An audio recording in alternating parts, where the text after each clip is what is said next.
தேவநாமம் மகிமைப்படுவதாக. முத்தூதன் நேயர்கள் யாவருக்கும் அன்பான வாழ்த்துக்கள். இப்பொழுதும் நாம் கேட்க இருக்கிற ஒரு காரியம், மெய்யான இறைவனுக்குரிய தனித்தன்மைகள் என்ன, மெய்யான கடவுளுக்குரிய தனி அடையாளங்கள் என்ன என்பதை குறித்து நாம் பார்க்கவிருக்கிறோம். அதற்கு முன்பதாக நாம் சற்று கண்களை மூடி ஜெபம் செய்வோம். இந்த வானத்திலும் பூமியிலும் எல்லா வல்லமையும் அதிகாரமும் உரிமையும் படைத்த பரலோகத்தின் ஆண்டவரே, இதோ உம்முடைய திருநாமத்தை நம்பி நாங்கள் இந்த வேளையிலும் உம்முடைய சமூகத்தில் வருகிறோம். எங்களை கிருபையாக ஏற்று நீர்தாமே எங்களை ஆண்டவர் அடியனை மறைத்து உம்முடைய அன்பான பிள்ளைகளோடு நீர் மட்டுமே பேசும்படி, நீர் இடைபடும்படி, நீர்தாமே அவருடைய மனக்கண்களை திறந்தருளும்படி எங்களுக்காக மாண்டிருந்த இரட்சகர் இயேசுவின் அந்த அன்பு நாமத்திலே வேண்டுகிறோம். ஜெபிக்கிறோம் பரலோகத்தின் நல்ல தெய்வமே, ஆமேன். மெய்யான இறைவனுக்குரிய தனித்தன்மைகள்,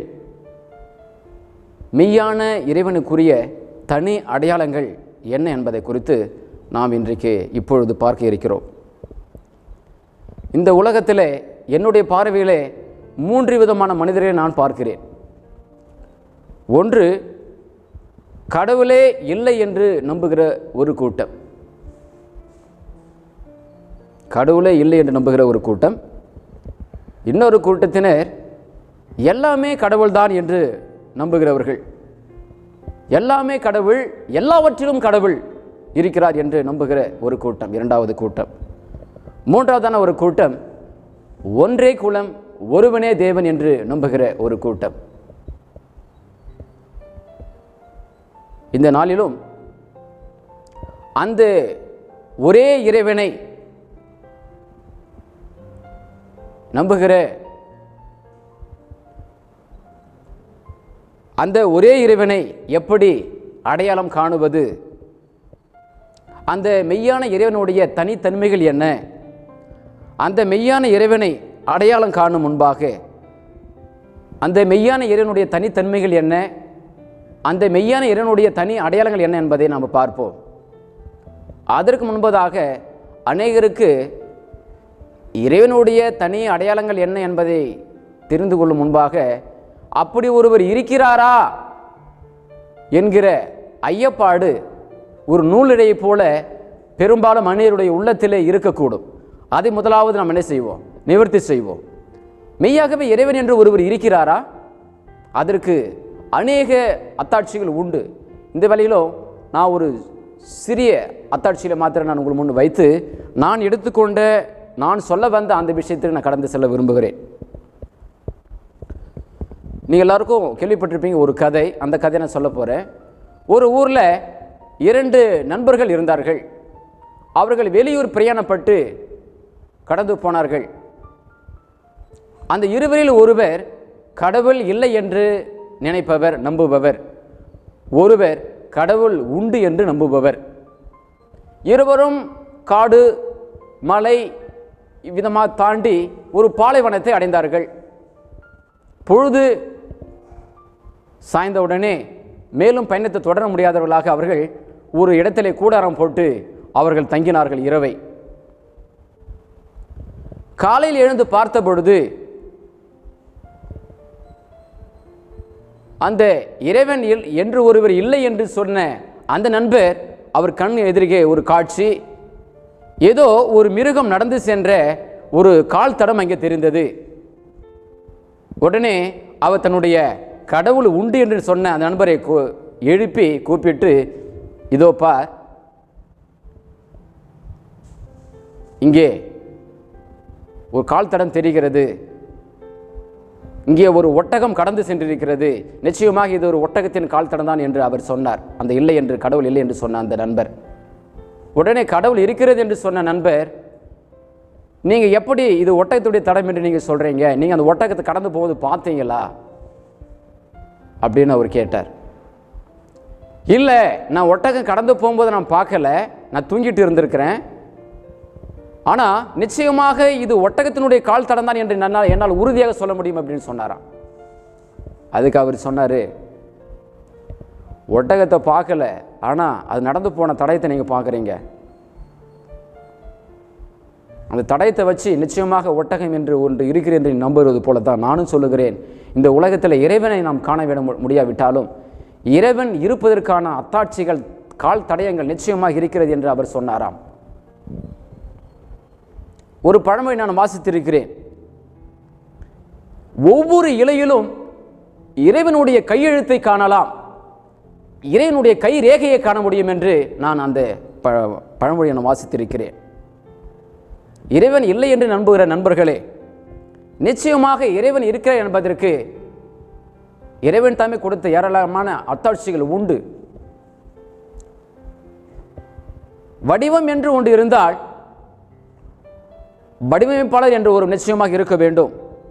இதைத்தான் வேத புத்தகம் எபிரேயர் 3ஆம் அதிகாரம் 4ஆம் வசனம் வீதமாக சொல்லுகிறது. எபிரேயர் 3ஆம் அதிகாரம் 4வது வசனம், ஏனெனில் எந்த வீடும் ஒருவனால் உண்டாக்கப்படும், எல்லாவற்றையும் உண்டு பண்ணினவர் தேவன். எந்த வீடும் ஒருவனால் உண்டாக்கப்படும், எல்லாவற்றையும் உண்டு பண்ணினவர் தேவன். எந்த ஒரு வீடும் நிச்சயமாக ஒரு மனுஷனால் தான் உருவாக்கப்பட முடியும். தானாக எந்த வீடும் உருவாக்க முடியாது. அப்படி தானாக அது உருவாகினால் அது வீடு என்றும் பெயர் பெறாது. அப்படியானால் வீடு என்று ஒன்று இருந்தால், வீடு என்கிற ஒரு வடிவமைப்பு என்று ஒன்று இருந்தால் நிச்சயமாக அந்த வீட்டை வடிவமைத்த ஒரு மனிதன் என்று ஒருவர் நிச்சயமாக இருப்பது போல எல்லாவற்றையும் உருவாக்கின இறைவன் ஒருவர் உண்டு என்பதற்கு நாம் காணுகின்ற இந்த இயற்கை உலகமே போதுமான சாட்சியாக இருக்கிறது. அதை விடவும் இறைவன் ஒருவர் உண்டு என்பதற்கு இறைவனால் படைக்கப்பட்ட நாம் சாட்சியாக இருக்கிறோம்.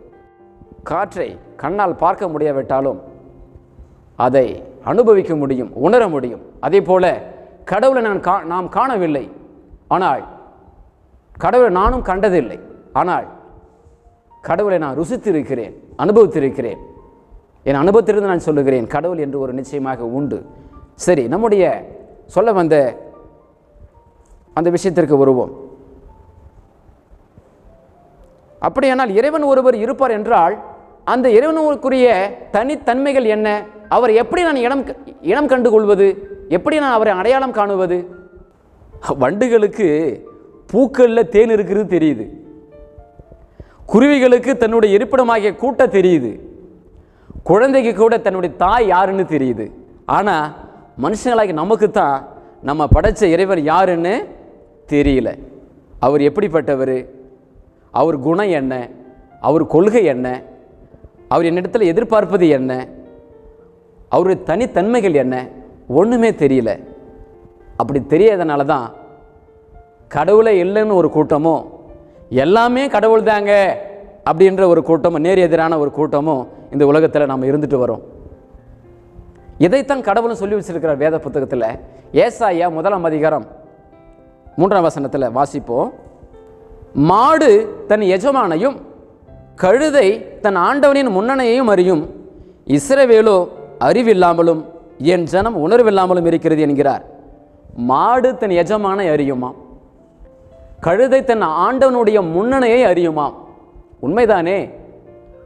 ஆனால் என் ஜனங்களோ, என்னால் என்னுடைய கைகளால் படைக்கப்பட்ட மனிதர்களாகிய இந்த ஜனங்கள் என்னை அறியாமல் இருக்கிறார்கள் என்று சொல்லி இறைவன் இங்கே அங்கலாய்க்கிறதை நம்ம வாசிக்கிறோம். அந்த மெய்யான இறைவனுடைய தனி அடையாளங்கள் என்ன, அந்த இறைவனை நான் எப்படி கண்டுகொள்ள முடியும் என்கிற அந்த ஒரு காரியத்தை சுருக்கமாக நான் உங்கள் முன்பு இறைவன் எனக்கு வெளிப்படுத்தினதை உங்கள் முன்பு வைக்கிறேன். முதலாவதாக இறைவனுடைய தனி அடையாளங்களை முதலாவதாக நான் சொல்ல வருவது, அவர் படைத்தவராக இருக்க வேண்டும். இறைவன் என்பவர் அவர் எல்லாவற்றையும் படைத்தவராக இருக்க வேண்டும். அப்பொழுதுதான் அவரை நாம் இறைவன் என்று சொல்ல முடியும். அவர் இந்த உலகத்தை தாம் எப்படி படைத்தோம் என்கிற விதத்தை சொல்ல வேண்டும், அதனுடைய விவரத்தை சொல்ல வேண்டும், படைப்பின் நோக்கத்தை சொல்ல வேண்டும், படைக்கப்பட்ட விளக்கத்தை சொல்ல வேண்டும். இப்படிப்பட்ட எல்லா விதமான விவரங்களும் அவரிடம் இருக்க வேண்டும். பெற்ற அன்னையிடம்தான் குழந்தையை பற்றிய பிறப்பு விவரங்கள் மற்றும் எல்லா விவரங்களும் இருக்கும். ஏதோ ஒரு சில விவரங்களை தெரிந்து வைத்திருப்பதனால அவங்கள அன்னை என்றோ பெற்றோர் என்றோ சொல்லிவிட முடியாது. முழு விவரம் தெரிந்திருந்தால்தான் நாம் பெற்றோர் என்று நாம் ஒப்புக்கொள்வோம். அதே போல ஒரு இடம் என்னுடையது என்று ஒரு நபர் சொல்வார் என்றால் அந்த நபரிடம் அந்த இடத்திற்குரிய பட்டா முதலான எல்லா விதமான விவரங்களும் இருக்க வேண்டும். அப்படி இல்லை என்று சொன்னால் அவருடைய கூற்று பொய் என்று நாம் நினைத்து விடுவோம். அதே போலவே இறைவன் என்பவர் ஒருவர் தன்னை இறைவன் என்று சொல்வாரானால் அவரிடம் இந்த உலகத்தை படைத்த எல்லா விதமான விவரமும் இருக்க வேண்டும். அப்பொழுதுதான் அவரை நாம் இறைவனை ஒப்புக்கொள்ள முடியும். அப்படிப்பட்ட விவரத்தை நாம் எங்கே பார்க்க முடிகிறது? வேத புத்தகத்தில் பார்க்க முடிகிறது என்பதுதான் இனிப்பான செய்தி. சங்கீதங்களின் புஸ்தகம் 100ஆம் சங்கீதம் 3வது கவிதை வாசிக்கிறேன். சங்கீதம் 103. கர்த்தரே தேவன் என்று அறியுங்கள், நாம் அல்ல, அவரே நம்மை உண்டாக்கினார், நாம் அவர் ஜனங்களும் அவர் மேய்ச்சலின் ஆடுகளுமாய் இருக்கிறோம். கர்த்தரே தேவன் என்று அறியுங்கள், நாம் அல்ல, அவரே நம்மை உண்டாக்கினார்.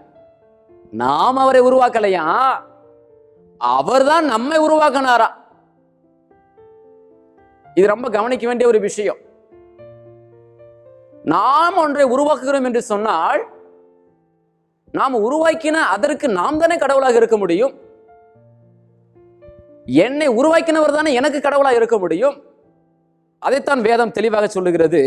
கர்த்தரே தேவன் என்று அறியுங்கள், நாம் அல்ல, அவரே நம்மை உண்டாக்கினார். அப்ப நாம் யாருங்க? நாம் அவருடைய ஜனங்களும் அவருடைய மேய்ச்சலின் ஆடுகளுமாக இருக்கிறோம் என்பதாக இங்கே தெளிவாக சொல்லப்பட்டிருக்கிறது. அது மாத்திரமல்ல, அவர் படைப்பின் வரலாறு தெளிவாக ஆதியாகமம் 1ஆம் அதிகாரம் 1ஆம் வசனத்தை சொல்லப்பட்டிருக்கிறது. ஆதியிலே தேவன் வானத்தையும் பூமியும் சிருஷ்டித்தார். இந்த உலகம் எவ்விதமாக உருவாக்கப்பட்டது என்கிற திட்டவட்டமான தெளிவான விவரங்கள் வேதாகமத்திலே வேத புத்தகத்திலே நாம் பார்க்க முடிகிறது. உலகத்திலே வேறு எந்த நூலிலும் வேறு எந்த புத்தகத்திலும் இவ்விதமான விவர குறிப்புகள் இவ்வளவு விலாவரியாக மனிதனுடைய சித்தமும் மனிதனுடைய பகுத்தறிவும் மனிதனுடைய நியாயமான புத்தியும் ஒப்புக்கொள்ளும் விதத்திலே இவ்விதமான ஒரு தெளிவான விளக்கங்கள், ஆதாரங்கள், அத்தாட்சிகள் நாம் பார்க்கவே முடியாது. வேத புத்தகத்தில் அதை கண்டு நானே அதிசயித்து போனேன். இறைவன் 6 நாட்களுக்குள்ளே இந்த வான பூமி எல்லாவற்றையும் உருவாக்கினாராம். 7ஆம் ஒரு நாளிலே தாம் ஓய்ந்திருந்ததாக வேதம் தெளிவாக சொல்லுகிறது.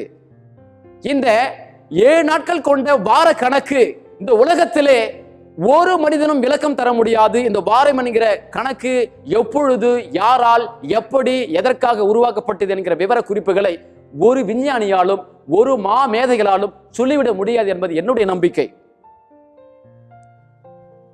வாரம் தோன்றிய வரலாறு வேதாகமத்தில் மாத்திரம் காண முடிகிறது என்பது இறைவனுடைய அந்த தடயத்திற்கான ஒரு மாபெரும் அத்தாட்சியாக இருக்கிறது. அவர் உலகத்தை உருவாக்கிற வேதம் மாத்திரமல்ல, மனிதனையும் எப்படி உருவாக்கிற என்கிற விவரமும் வேதத்தில் இருக்கிறது. ஆதியாகமம் 2ஆம் அதிகாரம் வசனம் 6-7 எதை நம்ம வாசிக்கிறோம். அப்பொழுது மூடுபனி பூமியிலிருந்து எழும்பி பூமியை எல்லாம் நனைத்தது. தேவனாகிய கர்த்தர் மனுஷனை பூமியின் மண்ணினாலே உருவாக்கி ஜீவ சுவாசத்தை அவன் நாசியிலே ஊதினார், மனுஷன் ஜீவாத்மாவானான். கடவுள் மனுஷன் எப்படி உருவாக்கினாரா? பூமியின் மண்ணினாலே உருவாக்கி அவருக்குள் இருந்த அந்த ஜீவ சுவாசத்தை அவனுடைய நாசியிலே ஊதினார். அது மாத்திரமல்ல, இன்னும் தெளிவாக தேவன் தம்முடைய சாயலாக மனுஷனை சிருஷ்டித்தார். அவனை தேவ சாயலாகவே சிருஷ்டித்தார், ஆணும் பெண்ணுமாக அவர்களை சிருஷ்டித்தார் என்று 1ஆம் அதிகாரம் 27ஆம் வசனம் சொல்லுகிறது. ஆதியாகமத்திலே எவ்வளவு தெளிவாக நிலவரமாக யாவரும் ஒப்புக்கொள்ளக்கூடிய விதத்திலே சொல்லப்பட்டிருக்கிறதை நாம் இங்கே பார்க்கிறோம்.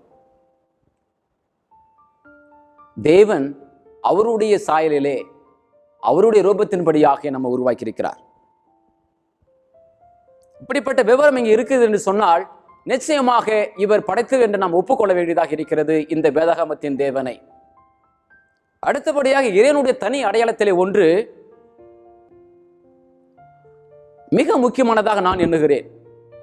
என்னவென்றால், இறைவன் என்பவர் ஒருவராலும் ஒரு விதத்திலும் குற்றப்படுத்த முடியாதவராக இருக்க வேண்டும்.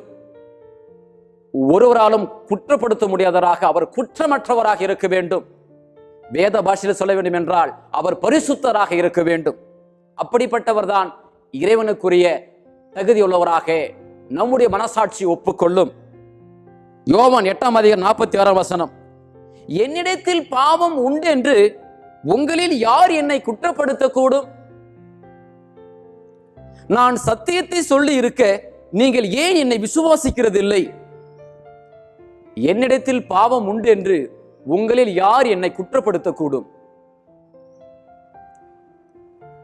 என்கிட்ட தப்பு இருக்குன்னு, என்கிட்ட குற்றம் இருக்குதுன்னு உங்கள யாராச்சும் என்ன குற்றப்படுத்த முடியுமா என்று சொன்ன இந்த மனிதனுடைய சரித்திரத்திலே ஒரே ஒரு நபர் யார் என்று சொன்னால் அது உங்களுக்கு தெரியும், ஆண்டவராகிய இயேசு கிறிஸ்து என்று. யாராலும் அப்படிப்பட்ட வார்த்தையை சொல்ல முடிந்ததில்லை. ஏனென்றால் அவர் ஒருவர் மாத்திரமே குற்றம் இல்லாதவராக வாழ்ந்து காட்டினார். அப்படியானால் இறைவனுக்குரிய தன்மை, தனித்தன்மை அவரிடம் இருக்கிறது.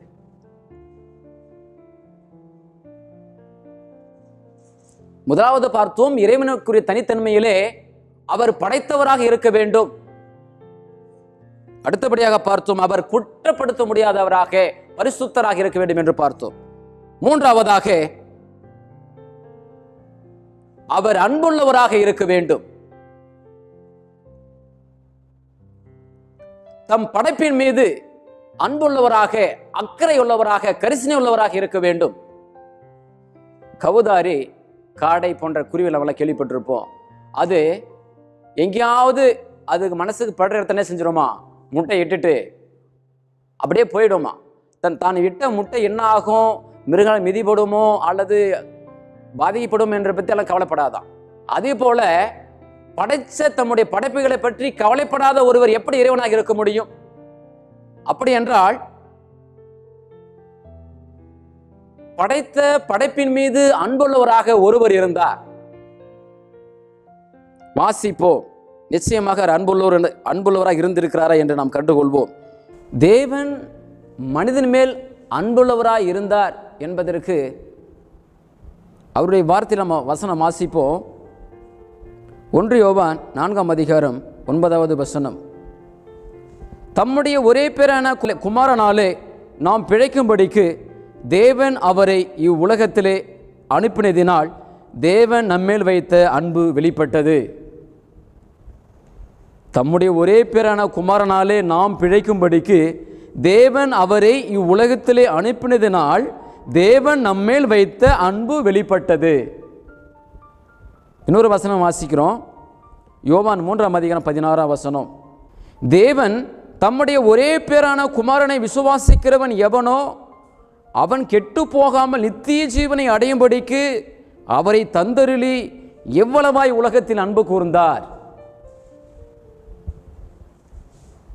நம்முடைய வாழ்க்கையை மீட்பதற்காக நாம் அமிழ்ந்து கிடக்கிற இந்த பாவ உலகத்திலிருந்தோ, இந்த பாவத்தினால் உருவான துன்பம், சகல விதமான கஷ்ட வேதனையிலிருந்தும் மரணத்திலிருந்தும் நம்மை தூக்கி எடுப்பதற்காக இறைவன் தாமே இந்த பூமிக்கு மனிதனாக வந்தார். நமக்காக கடும் பாடுபட்டு சிலுவையிலே மரித்து தம்முடைய ஜீவன் நமக்காக கொடுத்தார். வேதம் சொல்லுகிறது, ஒருவன் தன் சிநேகிதருக்காக தன் ஜீவனை கொடுக்கிற அன்பிலும் அதிகமான அன்பு ஒருவனிடத்திலும் இல்லை. தேவன் நமக்காக மரித்ததனாலே அன்புள்ள தேவன் என்ற வேதம் சொல்லுகிறது. அன்பில்லாதவன் தேவனை அறியான், தேவன் அன்பாகவே இருக்கிறார் என்று. அவர் அன்புள்ள தேவன், அதனால்தான் நமக்காக அவருடைய ஜீவனை கொடுத்திருக்கிறார். ஆக மெய்யான இறைவனுடைய அடையாளங்களாக நம்ம 3 காரியங்களை இங்கே நம்ம பார்த்தோம். முதலாவதாக அவர் படைத்தவராக இருக்க வேண்டும், படைப்பின் விவரங்களை உடையவராக இருக்க வேண்டும். அப்படி என்றால் வேதாகமத்தின் தேவனிடத்திலே அப்படிப்பட்ட விவரங்கள் உண்டு. இரண்டாவதாக அவர் ஒருவராலும் ஒரு விதத்திலும் குற்றப்படுத்த முடியாதவராக இருக்க வேண்டும். அப்படியானால் அப்படிப்பட்ட ஒருவர் நாம் அறிந்தோம், கேட்டோம், அவர் இயேசு கிறிஸ்து தான் என்று. மூன்றாவதாக அவர் அன்புள்ளவராக இருக்க வேண்டும்.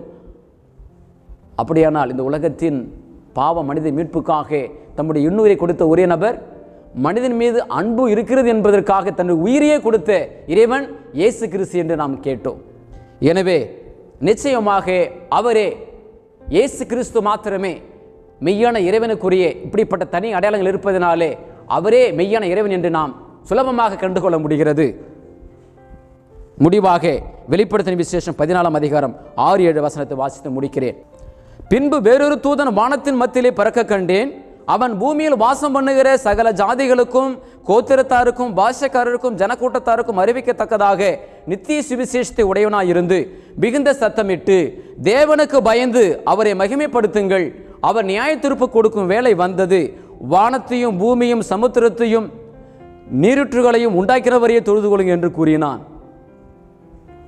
வானத்தையும் பூமியும் சமுத்திரத்தையும் நீருற்றுகளையும் உண்டாக்கினவரையே தொழுது கொள்ளுங்கள் என்பதுதான் தேவன் நம்மிடம் சொல்லுகிற எச்சரிப்பின் வார்த்தை, அன்பின் எச்சரிப்பு. எனவே படைத்தவரை வணங்குவோம். படைத்தவரால் உருவாக்கப்பட்ட படைப்புகளை வணங்குவதை கைவிடுவோம். படைத்தவர் இறைவன் இயேசுதாமே நம்மை ஆசீர்வதிப்பாராக. ஆமேன். கண்களை மூடி ஜெபம் செய்வோம். நன்றி தகப்பனே, எங்களோடு பேசியதற்காக நன்றி. தொடர்ந்து உம்முடைய படைப்பின் கரிசனை அன்பு எங்கள் மேல் வைத்து எங்களை காத்து வழிநடத்தும். உம்மை வணங்குகிற பாக்கியத்தை எங்களை வழிநடத்தும். ஆசீர்வதியும் இயேசு நாமத்திலே பிதாவே. ஆமேன்.